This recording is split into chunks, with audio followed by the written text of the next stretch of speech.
J'ai encore envie de manger alors que j'ai le ventre ballonné, alors que je suis gonflée, alors que j'ai des gaz.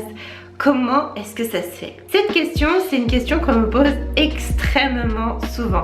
Les problèmes de digestion, de ballonnement de gaz, c'est quelque chose qui revient souvent avec mes coachés. Et vous le savez, j'ai pas de tabou, donc je vais vous partager tout ce que je sais à ce sujet ici. Avant d'aller plus loin, n'oubliez pas de regarder la masterclass gratuite de la restriction à l'abondance alimentaire pendant plus d'1 heure. Voilà, je vous parle de comment faire pour passer de la restriction à l'abondance, comment accueillir la nourriture.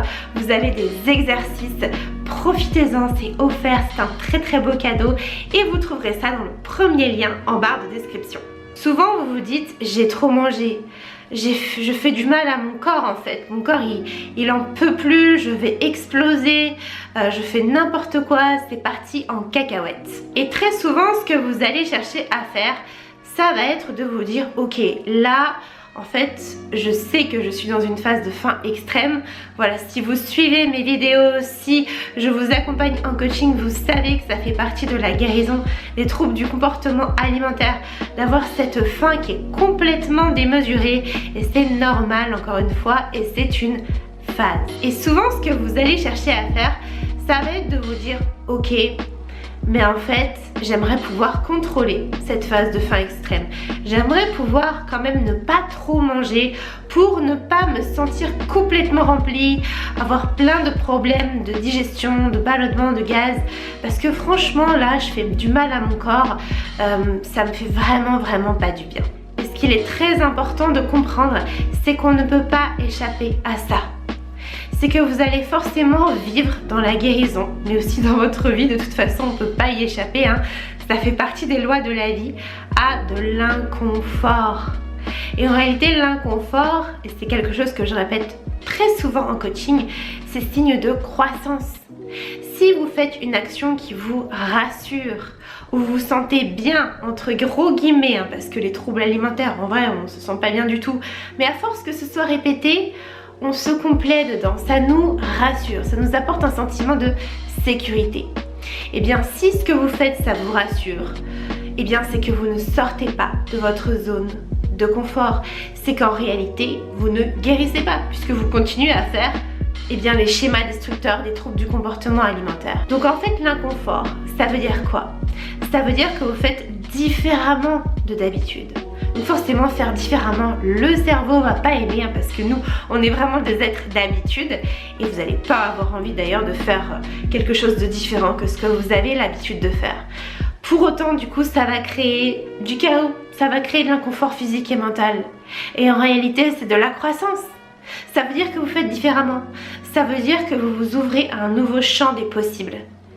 Ça veut dire que potentiellement vous guérissez, vous progressez, à condition bien sûr d'accepter ce changement, à condition bien sûr de comprendre la leçon, à condition bien sûr de pérenniser aussi ce changement. Parce que s'il y a ce changement mais que vous dites c'est horrible, je veux plus jamais revivre ça, j'ai échoué, eh bien vous allez retomber dans vos schémas destructeurs de restriction, de troubles du comportement alimentaire. Tout ça pour dire qu'on n'échappe pas à ça. On n'échappe pas à l'inconfort. Et en fait, dites-vous bien, c'est quoi le plus grand inconfort? C'est de vivre ça, qui est une phase. Hein. Voilà, l'inconfort physique et mental, c'est une phase, versus je reste dans mes troubles alimentaires, qui est un inconfort gigantesque pour toute ma vie. Et donc, pour en revenir au sujet de cette vidéo, pourquoi, malgré le fait que vous ayez le ventre ballonné, que vous ne vous sentiez pas bien, eh bien vous ayez encore envie de manger? Eh bien c'est tout simplement parce que vous n'avez pas complètement répondu à la faim extrême, à la faim mentale. Et ce qu'il faut savoir, c'est que la faim mentale, la faim extrême, va forcément être plus grande que les capacités de votre corps. Je m'explique. Quand on souffre de troubles du comportement alimentaire depuis plusieurs mois, depuis plusieurs années, forcément votre corps il a l'habitude de manger, je vais être honnête avec vous, des portions de moineaux. C'est des portions vraiment ultra rikiki et votre corps est dénutri, il ne fonctionne pas bien. Donc il a l'habitude d'avoir ces toutes petites portions, il a l'habitude de fonctionner au ralenti, donc vraiment de pas bien fonctionner, hein, c'est ce que je disais. Et forcément, le jour où vous allez vouloir guérir, le jour où vous allez augmenter les quantités de nourriture, où vous allez changer ça, eh bien forcément, ça va être perturbant. Forcément, votre corps va pas pouvoir accueillir un repas qui serait normal pour vous, avec suffisamment d'énergie à l'intérieur. Forcément, vous allez être ballonné, vous allez être pas bien parce que votre corps n'a pas l'habitude. Donc il va falloir l'habituer, il va falloir l'éduquer et ça se fait petit à petit.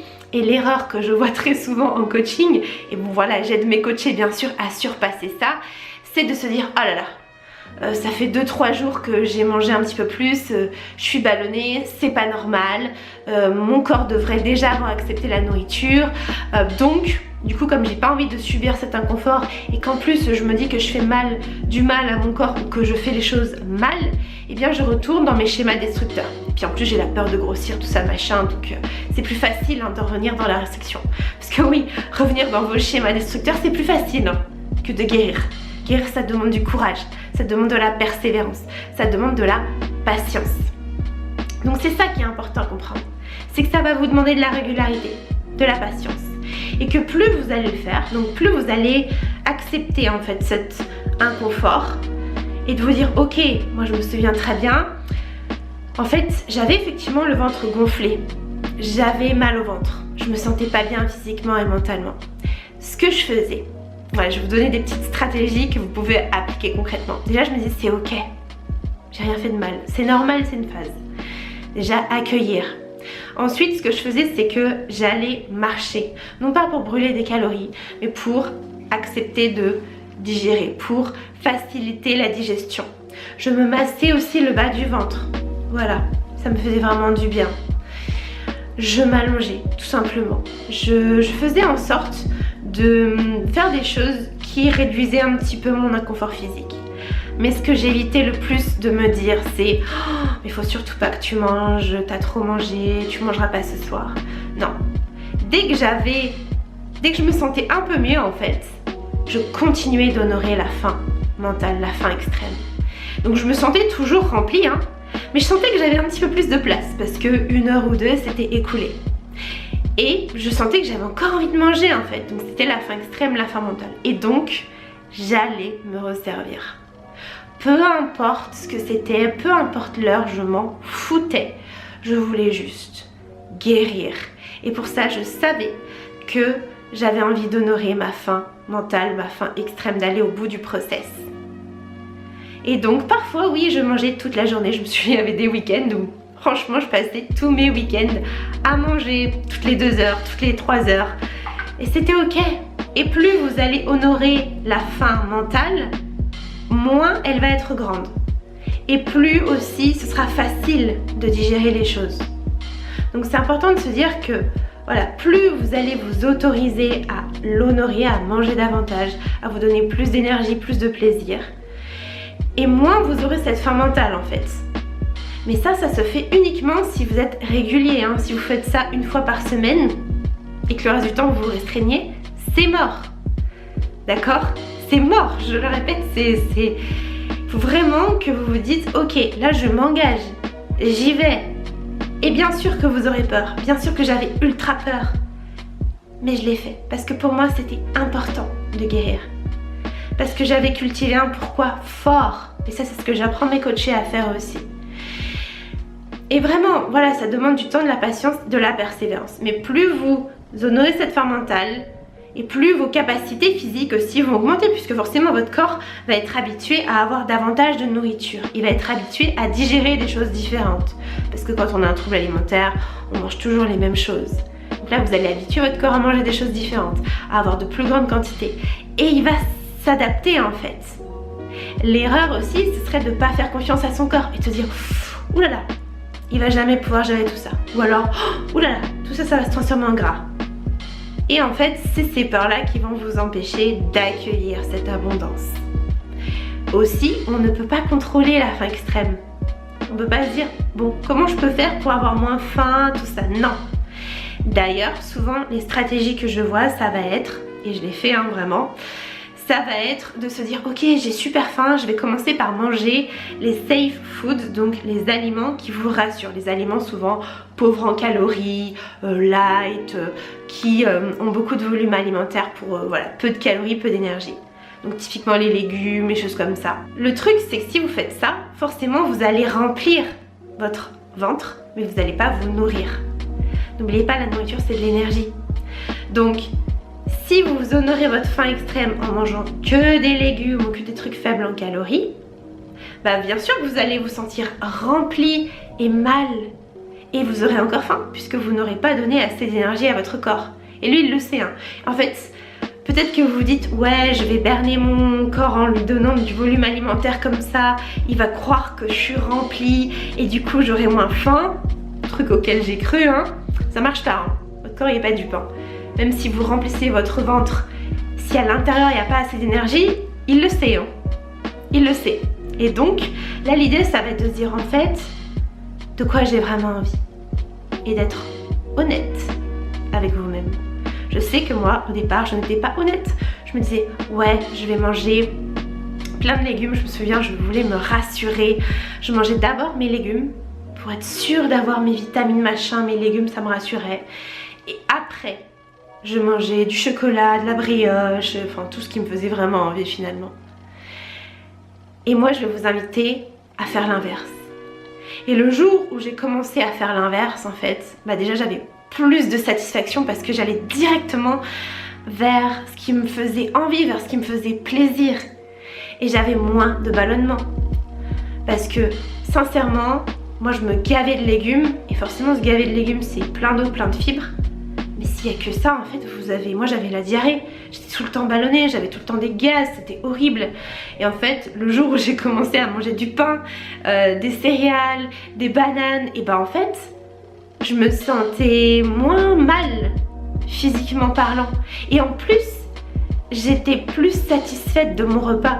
Donc c'était tout bénef. Comprenez bien que dans une phase de guérison de troubles alimentaires, dans une phase de faim extrême, c'est normal de vivre ça. Et ce qui est très important, c'est de l'accueillir. Encore une fois, de ne pas chercher à lutter contre ça. Plus vous luttez, moins vous guérissez. Plus vous accueillez, plus vous guérissez. Donc dites-vous bien que de toute façon, vous ne pourrez pas échapper à cet inconfort. Si c'était facile, tout le monde le ferait, vous l'auriez déjà fait.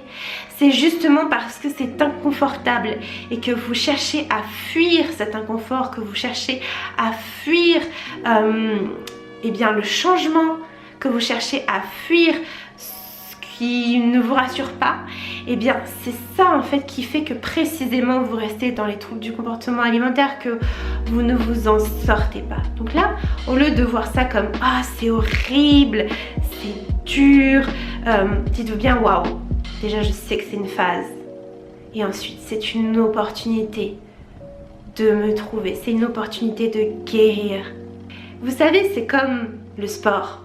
Je prends cet exemple parce que je sais que ça va vous parler. C'est marrant, mais quand on parle de sport, vous serez tous d'accord pour dire que, par exemple, la musculation, ou même d'autres sports, hein, bah, si vous voulez progresser, vous avez besoin de sortir de votre zone de confort. Par exemple, avec la musculation, vous avez besoin de prendre des poids plus lourds et vous ne pouvez pas passer de je sais pas soulever de poids à je soulève 100 kg. Bah, avec la nourriture, c'est pareil, on ne peut pas passer de je mange rien à je mange comme quelqu'un de normal. On y va par étapes. Donc ça sort de la mentalité tout ou rien. Mais voyez bien que pour tout, même je veux apprendre une langue, bah au départ je connais aucun mot. Et en fait c'est pas je passe de je connais aucun mot à je connais la langue parfaitement comme n'importe qui. Non, vous avez besoin d'apprendre, vous avez besoin d'accepter aussi d'échouer. Donc moi je préfère parler d'essais, de tests et d'aller de l'avant. Donc là c'est important de comprendre que accepter l'inconfort court terme permet du confort long terme. Et accepter du confort court terme vous mène à de l'inconfort à long terme. Et une phrase que j'ai partagée là juste avant-hier dans le groupe d'échange privé de mes coachés, je leur ai dit: à choix facile, vie difficile. À choix difficile, vie facile. Et quand je dis difficile, c'est des choix qui sortent de votre zone de confort. Pour votre cerveau, tout ce qui est répété va être automatisé. Peu importe si c'est bon pour vous ou pas, il s'en fout, il sait pas lui. Donc si vous répétez, je sais pas, la restriction, votre cerveau lui il se demande pas si c'est bien ou pas pour votre corps. Il se dit ok, elle le répète. Bon bah on l'automatise en fait, vu que c'est répété, on l'automatise. Et forcément, si c'est automatisé, la plupart de vos choix vont être des choix restrictifs sans même que vous vous en rendiez compte parfois. Donc il va convenir de travailler ça, de changer ça, de reprogrammer le cerveau. C'est tout le travail que je fais avec mes coachés. Et c'est totalement possible. Je l'ai fait, vous pouvez le faire, mes coachés l'ont fait. J'ai de magnifiques témoignages. J'ai même une personne que j'ai accompagnée pendant 6 mois. Au début du coaching, son rêve c'était d'avoir un enfant, de fonder une famille. Et je me souviens, elle me disait, c'est impossible. Elle jalousait toutes les autres femmes. Elle regardait les femmes qui avaient une famille. Elle se disait, moi de toute façon j'y arriverai jamais, c'est impossible. Voilà, ça c'était ses mots au départ. Et il y a quelques temps, j'ai reçu un message suite à 6 mois de coaching où elle me dit, écoute Flamenda, merci pour tout ce que tu as fait. Et j'ai de l'émotion, vous voyez, quand je vous partage ça. Bah, on t'annonce la naissance de notre bébé en fait. Et on est une famille heureuse. Et waouh, vous vous rendez compte? Elle était partie de c'est impossible, jamais je pourrais y arriver à c'est devenu ma réalité. Et ça s'est pas fait en 2 secondes. Hein. Ça s'est fait en plus de 6 mois d'accompagnement. Mais sachez juste que c'est possible. Si tout ça vous parle et que ça vous appelle, si ma façon est bien de parler de ça, si mes contenus vous aident, sachez que vous pouvez aller plus en profondeur au travers de mon coaching Savoure la vie. C'est un accompagnement holistique où je vous accompagne à sortir des troubles du comportement alimentaire, à faire la paix avec la nourriture, à retrouver une belle relation avec votre corps et avec toute votre vie. Si ça vous intéresse, si vous voulez aller plus loin, que vraiment vous êtes déterminé à vous en sortir, que vous n'en pouvez plus de ce quotidien, cliquez sur le lien juste en dessous et vous trouverez toutes les informations sur ce que je peux vous proposer. Sur ce, je vous souhaite une très belle journée, prenez soin de vous et surtout n'oubliez pas de savourer la vie.